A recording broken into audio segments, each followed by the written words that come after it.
Halo penonton setia, kembali lagi di Bincang-Bincang Asik bareng Aurel. Kali ini kita akan mengupas kasus yang sedang viral di media sosial. Sebelumnya, kita langsung saja melihat cuplikan berikut ini. Publik dikagetkan dengan laporan kebocoran data 1,3 juta pengguna aplikasi. Kebocoran data pribadi kembali terjadi di tanah air. Kasus kebocoran data seorang presiden aja bisa bocor gitu, bagaimana data saya sebagai warga biasa. Pastinya khawatir ya, karena itu kan privasi kita. Kecemasan warga, data-datanya yang bocor kemana-mana, menurut Anda kenapa?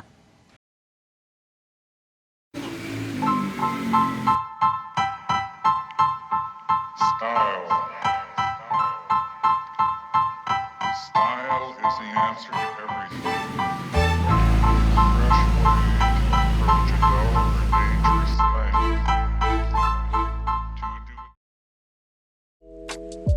Itu dia cuplikan kasusnya, jadi tidak usah berlama-lama lagi, kita langsung saja kupas tuntas tentang kasus tersebut dengan kedatangan bintang tamu kita, Mbak Seva.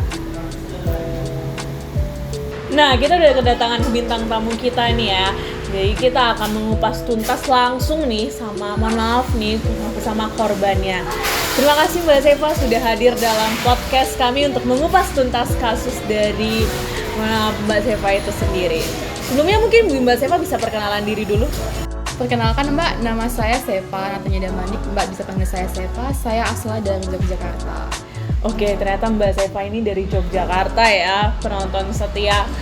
Oke, ini Mbak Seva, boleh nih cerita sedikit bagaimana nih Mbak Seva bisa kena, mohon maaf nih, dalam masalah tersebut nih ya Mbak Seva. Monggo Mbak bisa diceritakan biar penonton setia kami mungkin bisa belajar juga dari pengalaman ini. Jadi Mbak, awalnya saya memang suka sekali belanja online, dan pada saat itu memang data pribadi saya disalahgunakan oleh orang yang tidak bertanggung jawab. Jadi itu lah ya Mbak, memang sekarang ini memang banyak kita nih yang gemar untuk belanja online, tapi memang harus perlu ada kehati-hatian nih ya. Tapi boleh nanya nih Mbak, apa sih yang membuat Mbak Seva itu bisa tergiur nih dengan web tersebut? Jadi gini Mbak, saya tuh sangat tergiur sekali dengan testimoni yang ada di website tersebut. Jadi memang saya ini sangat meyakinkan untuk membeli di website tersebut.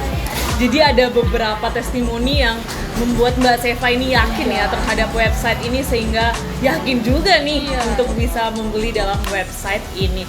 Oke Mbak Seva, mungkin apa sih setelah membeli itu mungkin ada data pribadi yang diminta oleh website tersebut? Iya benar sekali Mbak, jadi pada saat saya ingin membeli di website tersebut, saya diminta oleh website tersebut seperti nama telepon, kemudian alamat saya, bahkan KTP saya juga diminta untuk difoto bersama dengan diri saya untuk meyakinkan di website tersebut. Wah, itu sangat riskan sebenarnya ya, karena data pribadi kita diminta oleh website tersebut, dan kita bisa percaya nih dapat testimoni. Memang sekarang penonton setia juga, subscriber setia kita juga mungkin banyak juga yang sudah percaya nih dengan testimoni. Mungkin saya turut sedih juga ya Mbak, karena memang sangat riskan juga data pribadi ini, dan saya melihat kasus ini juga, makanya kita menghadirkan Mbak Seva untuk kita mengupas tuntas semuanya. Nah Mbak Seva, untuk bisa kita tahu tips-tipsnya juga, bisa ada tanggapan dari kasus Mbak Seva ini, kita ada mengundang pengamat kita, dan pengamat ini juga cukup terkenal. Jadi sahabat setia, jadi bintang tamu pada podcast hari ini tidak hanya Mbak Seva, jadi ada pengamat juga yang akan menanggapi bagaimana kasus ini terjadi gitu ya. Langsung saja kita panggil pengamat setia kita, ada Mas Bani. Halo Mas Bani. Halo. Apa kabarnya nih? Puji Tuhan, kabarnya baik Pak. Asik, karena memang sekarang lagi seger-segernya nih Mas Bani ya. Dilihat ada beberapa podcast nih yang terlihat nih mukanya Mas Bani. Udah seger banget nih. Iya. Oke. Banyak job. Asik, banyak job ya di masa-masa pandemi ini ya. Oke, langsung saja mungkin Mas Bani bisa perkenalan dulu. Mungkin ada beberapa penonton setia kita juga ingin tahu lebih kenal lebih dalam lagi tentang Mas Bani. Ya. Kenalin, nama saya Franciscus Alphonsus Bani. Biasa dipanggil Al. Asal saya Yogyakarta. Oke, itu dia perkenalan singkat dari Mas Bani. Mungkin nggak usah terlalu lama lagi, Mas Bani. Gimana nih Mas Bani melihat kasus viral ini yang terjadi, yang sudah terdengar di mana-mana di sosial media tentunya. Kita mendatangkan Mas Bani untuk memberikan tanggapan nih. Jadi bisa, Mas Bani gimana nih tanggapannya? Ya, sebenarnya kasus dari Mbak Seva ini bukanlah kasus yang baru pertama di Indonesia yang terjadi. Tetapi perlu diketahui bahwa kasus itu sudah ada sebelum-sebelumnya, sudah banyak. Nah, tidak bisa dipungkiri bahwa masyarakat kita sekarang itu masih dalam proses transisi. Dari yang sebelumnya belum mengenal internet, sekarang harus sudah tergantung dengan internet. Jadi seperti itu. Oke, jadi itu sebenarnya karena masyarakat kita ini masih di masa transisi ya. Jadi mungkin belum tahu betapa pentingnya data pribadi yang mereka miliki. Jadi seperti itu ya mungkin ya Mbak Seva ya, karena sekarang juga apa-apa harus pakai internet nih. Jadi mungkin ada beberapa ada apa sih yang menjadi faktor nih dari terjadinya kasus tersebut nih Mas Bani? Ya, sebenarnya ada banyak ya faktor-faktornya. Tetapi yang perlu kita ketahui, yang paling penting, salah satu yang paling penting itu adalah kurangnya kesadaran dari masyarakat kita sekarang ini untuk dalam hal lebih menyebarluaskan data dirinya secara percuma-cuma seperti itu. Jadi intinya itu masyarakat kita ini belum mengerti atau belum sadar gitu ya, akan pentingnya data diri yang kita punya. Tidak begitu saja ya gampang untuk menyebarluaskan data diri kita. Oke Mas Bani, untuk terakhir ini mungkin Mas Bani bisa berikan tips-tipsnya. Jadi selain Mbak Seva gitu kan dan penonton kita juga bisa menjelaskan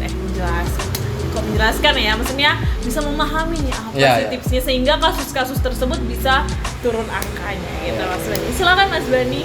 Ya, jadi saya ada beberapa tips yang perlu diketahui oleh pemirsa sekalian untuk para subscriber dan penonton setia. Nah, yang pertama, periksa situs yang Anda kunjungi, yaitu dengan mengetik nama perusahaan atau toko online. Berhati-hatilah apabila tidak menemukan informasi. Nah, yang kedua, hindari mengklik link dari email yang tidak jelas asal-usulnya, karena link tersebut berpotensi membawa Anda ke situs yang palsu. Nah, yang ketiga, cari tanda pengaman dalam situs yang dikunjungi. Biasanya ada gambar gembok di baris atau browsernya itu. Yang keempat, pertimbangkan cara pembayaran yang paling aman menurut Anda. Yang kelima, jaga kerahasiaan kartu debit atau kredit Anda. Lalu yang keenam, simpan bukti transaksi. Nah, ini juga penting nih. Simpan bukti transaksi termasuk deskripsi produk dan harga serta email atau bukti percakapan lainnya antara Anda dan penjual. Nah, yang ketujuh, apabila rekening Anda telah terdebit namun keterangan dari toko oleh transaksi pembayaran belum diterima, maka lakukan pengecekan kembali. Yang kedelapan, pastikan jaringan internet Anda stabil dan aman saat bertransaksi online. Yang kesembilan, jangan menggunakan jaringan wifi gratisan untuk bertransaksi online. Ya, jadi inilah tips-tips yang bisa saya berikan kepada teman-teman semua dalam masyarakat sekarang ini supaya bisa menghadapi era globalisasi. Sekian. Nah, jadi itu dia, kita sudah kupas tuntas kasus yang viral tersebut. Jadi turut bersedih kepada Mbak Seva, semoga kasus ini bisa tetap cepat terselesaikan ya. Jadi sudah tidak harus pusing lagi, stres lagi, tetap semangat Mbak Seva. Dan terima kasih juga kepada Mas Bani yang sudah memberikan tanggapan dan tips untuk kita sehingga kasus ini bisa menurun ya angkanya ya. Karena tadi Mas Bani juga sudah bilang bahwa kasus ini tidak hanya terjadi di Mbak Seva aja, tapi mungkin yang terjadi di Mbak Seva ini yang viral gitu ya teman-teman. Baik, terima kasih penonton setia kami. Mungkin bisa dadah dulu dengan penonton setia kami. Kembali lagi di podcast kami selanjutnya di Ngobrol Asik bareng Aurel.